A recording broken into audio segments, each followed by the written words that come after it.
นี่คือวิวของมากมีไว้ไว้กินหรือเปล่านมนะ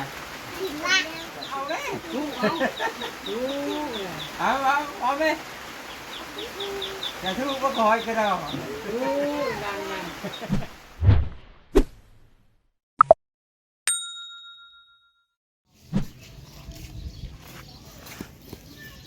เครื่องนี่จะยากนิดนึงเพราะว่า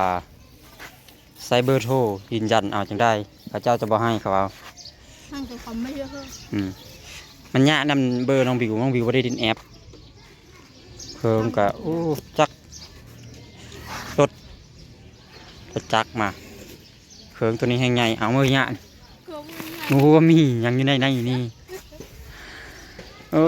ยน้องเอ้ยมื้อนี้รอบนี้เนี่ยบ่คือรอบก่อนเข้าไปเอาได้เลยนะรอบนี้หล่อเฮิงเติบสแกนสแกนนี่สแกนใบหน้าอีกพระเจ้าจะบอกให้ง่ายเด้อดิวเด้อดินแอปแน่แม่มันตั้งไม่ได้เอามือเลิกแล้วบัดนี้เอาโอ้ยเนี่ยรีพี่น้อยรอบนี้วันสุดท้ายให้เบิ้งอยู่ตอนเอาเข้าไปแล้วบอกให้ยืนให้เบิ้งแล้วตัวที่อย่างว่าเขาเจ้าละรหัสที่เขาส่งมานะบ่ให้บ่ได้แล้วว่ามันต้องมีแบบนี้แบบตัวนึงอีกแต่บ่ได้เขาเจ้าบ่ได้ส่งมาตัวนี้เพราะว่าตัวนั้นต้องใช้ดินแอปอย่างเดียวถึงได้เขาเจ้าส่งมาให้ตัวนี้บ่มีแอปตัวน้องบิวนี่เขาโทรมาบอกทีลงมาเอาเขายากในนึงเขาต้องใช้รหัสเขาว่าเบอร์โทรกับสแกนใบหน้าคอยบัตรนี้เอาอีกบ่แต่บิวเอ้ยสแกนใบหน้าดอกเขาให้มานี่ฉันละเขาบ่ยืนยันให้พี่น้องเอ้ยมันเฮ็ดรถพาล้มนี่มันกินไปแล้วทางไรทางหลังมันนะมันก็ฟ้องหูครับจะได้พากันกลับบ้านกับร้านชากันมารอบนี้ถือว่ายากนะพี่น้องนะคอยคิดว่ามันสิงานคือรอบก่อนนะรอบก่อนนะเขายืนเข้าไปยืนแบบอันเราจะแบบอีอย่างว่าใบบินนะรหัสนะใบบินนี่แหละจะได้ใบบินตัวรหัสตัวที่ส่งมาตัวไทยแต่ตัวส่งตัวฟากในตั้งห้างอีมันมีอีก2 ใบของเขากับของเขามันตั้งห้างคนละคนเด้คนละอันเด้ส่งมาจากไทยตั้งห้าส่งมาจากอันขามีใช้ตั้งห้ามันต้องมี2 ใบบินจังได้รอบนี้ถือว่ามันสวิวไม่ได้ดินแอปใส่ก็ให้สแกนใบหน้าค่อยแล้วกับอันเบอร์โทรยืนยันเอาท่านละเขาบอกให้จะได้เอาแต่มือวันนี้เนาะแต่ในมือก่อนเส้นทางกับพี่น้องลังเชี่ยวแต่ในมือเนาะเอามาแต่ตลาดนี่เมื่อใช่เราตลาดมันมีตลาดกับนี้เครื่องยืนชื่อยาเสร็จคนจิตต้องห้ามค่าทั้งทางไปยักษ์ดอกเพิ่งมาเลยนะได้คุณไล่ละเป๊ะเลยเป็นหนักแล้ว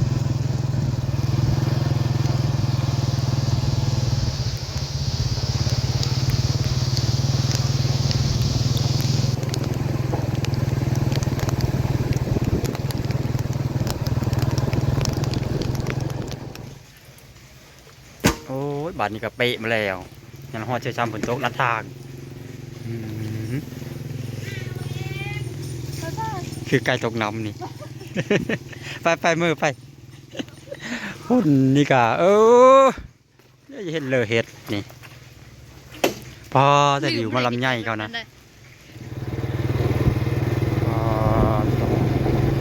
ตกน้ำ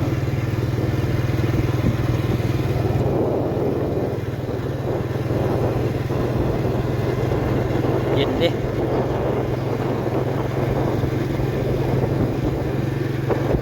ผู้บีมาลำใหญ่เนาะรบรีวิวว่าถ้ากับพี่ผู้แบบนี้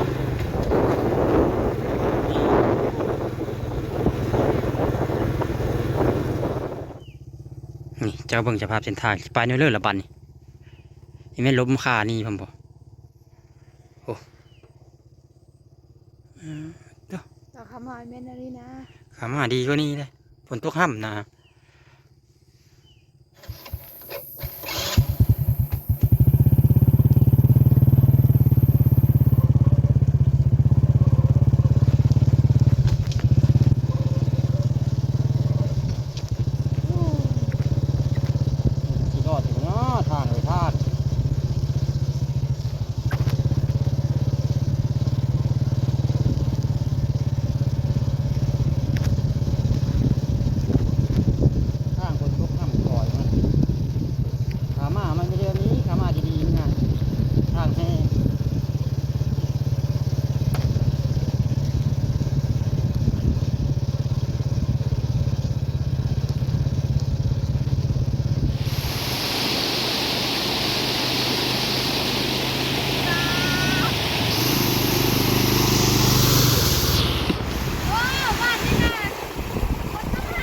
อ้ยพี่น้องเอ้ยมายังฮอดบ้านซ้ำแต่เครื่องชาวิวก็ได้พอมาซึ่งล้างรถจังน้อยฝนยังมีหญ้าอยู่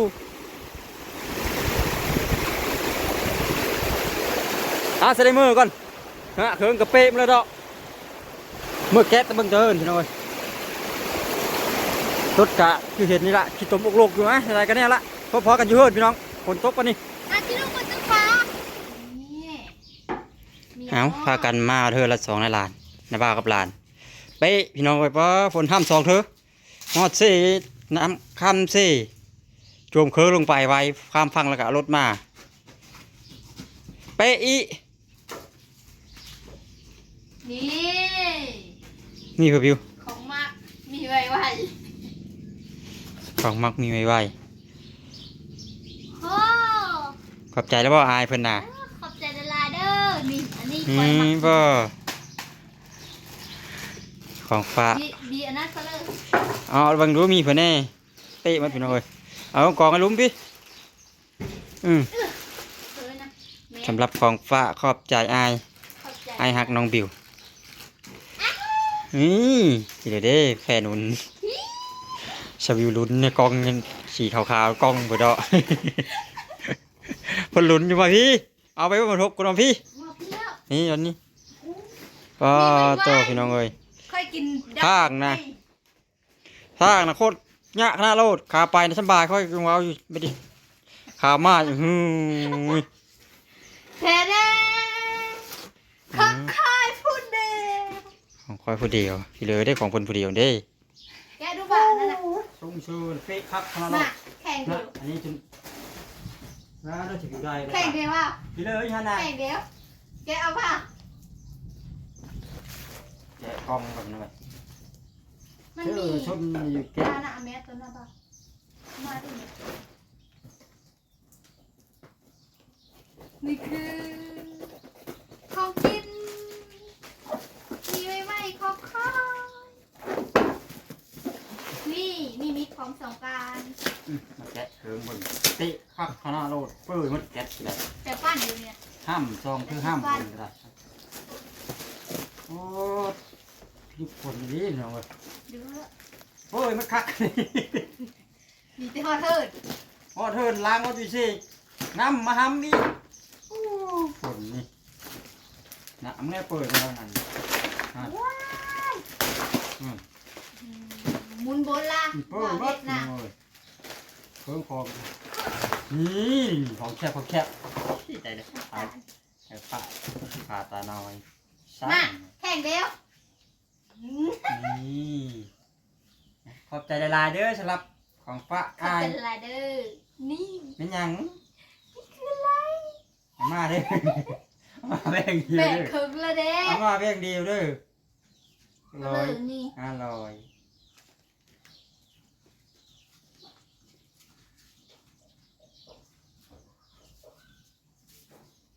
แห่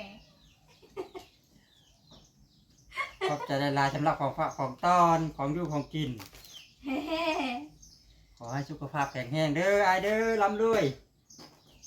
นี่ยังอยู่ในกินบ้าวิวเจอก็มาสงะรอบนี้มีก็ฮะ ของเฮาอันนี้ได้ ของเฮานี่ขอของกันเจ้าอยู่ในนี้ก็ขอคนเอากองเพื่อนกันอันนี้ชมเชยกลโน้ตคอยอยู่หน่อย นี่บ้ามิกบ้า นี่แบ่งพันก็ได้ มิกกี้ เอาของเนาะไปฝากผู้พาตาน้อยเนาะ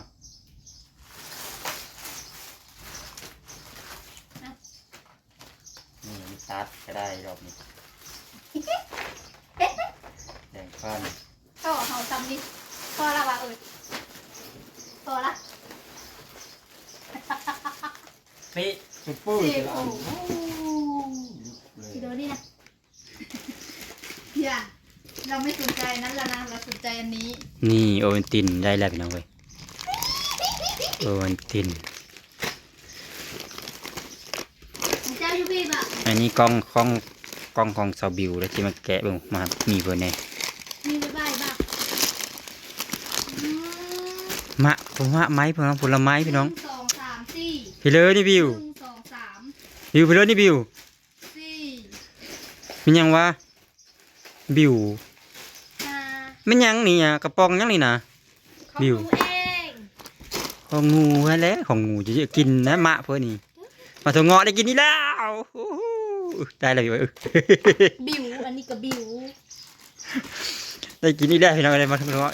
อย่าเอาของอีบ้านมาถั่วงอกอีบ้านเด้อ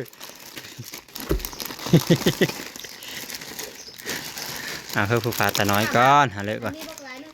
ยูพูก็มีขนม พี่เหลือ ขนม เอาได้กินถั่วงอกเลย 1 2 3 4 5นี่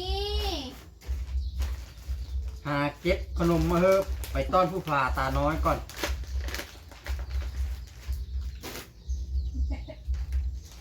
เอาหน้าอันนี้เลยว่าบอกหลายเลยเยอะนะ ยกกินหม มี ด แม่โจ๊กเฟ่ ยกแล้วก็เป็น นี่บ่าได้อันน้ำอามน เด้อพี่ขนมน้องนะนี่แต่นี่มีว่าอย่างนี้บ่ ำเด็ก เอาไปพาตาน้อยเด้อ อันนี้ก็ห้องห้าวอันนี้มีชิ้นข้าวของ ซื้อเลย นี่ขนมอันนี้ขนมสุดเด็ด น้องนี่ก็ นี่ก็ขนม มีได้แปลงฟันเอา เอารถอันนี้ยาสีฟันมันเป็นฟัน อะไรกันนะครับ ยาสีฟัน เก็บเครื่องเก็บของไปฝากตาน้อยอยู่หน้าก่อน ขนมนะบ่ขนมบ้าได้เลย เก็บขนมไปฝากตาน้อย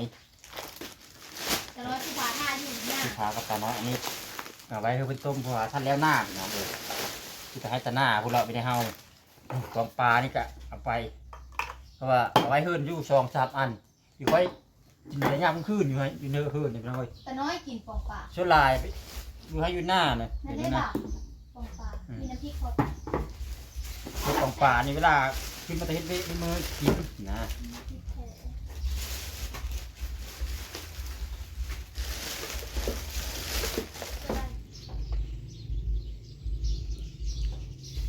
้ ตัดเถย ตัดทีเลย อันนี้ในกระเป๋านี่นะเอาไปพระผู้พาตาน้อย อันนี้ซื้อไว้ แล้วเฮิงเอาไปเฮ้อพี่น้องเอ้ยซ้ำหน้าแล้วเฮ้อตาน้อยนะพ่อไปได้ชื่อแต่ละมือนะชื่อกูมือถ้ากะขอบใจอ้ายเพิ่นพอได้นั้นมันนะโยมันขึ้นแต่เฮ้อหน้า มันลงไปเฮ้อหน้าเวลามันหนาวหรือว่ามันร้อนเอาโยมันว่าขนมนี่เทิงเทมีมันก็ขึ้นมาตาน้อยกันผู้พากะเฮ้ยไปเลยเอาแม่ปันเดียวได้ นี่อี อันนี้น้องอีบ้าอะไรนี่ได้แถโนดนี่ได้ แถคนแข็ง ปอดโต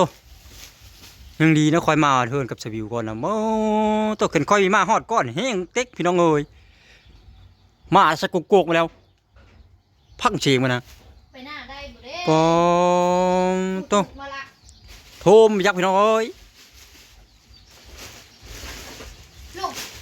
ลูกแปลวคือก่อน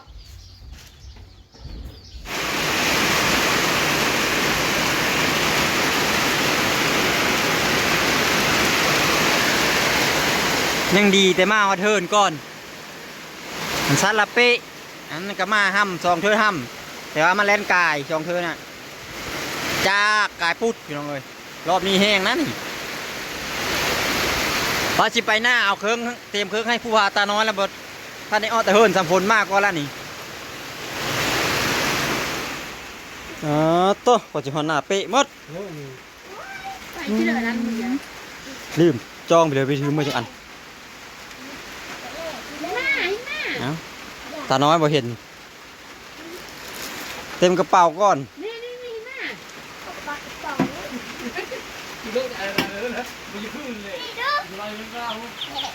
สบายดีตาน้อยได้กินเลยพิซซ่าบีโอเชยโลดไป สวัสดีแม่สวัสดีป้าน่ะ ตัวมาแต่คุดกระปูนแม่เพิ่นเอิ้นมาบ่มาได้เอ้ยมันมากินมุ้มขนมกะ สวัสดีลูก สบายดีแม่ไปโอ้มาชนเลยกินขนมคอยว่าอยู่โรงไถนาคำมาพี่น้องเอ้ยพ่อหนาวบ่ มาพี่ สบายดีป้าลุงสบายดีป้าลุ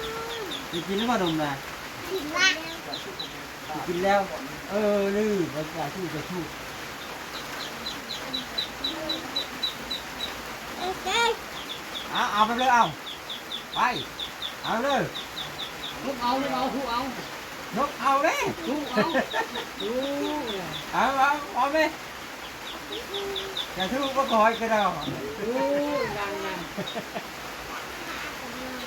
เอา ลูก อันนี้อยู่เฮ้อคนละ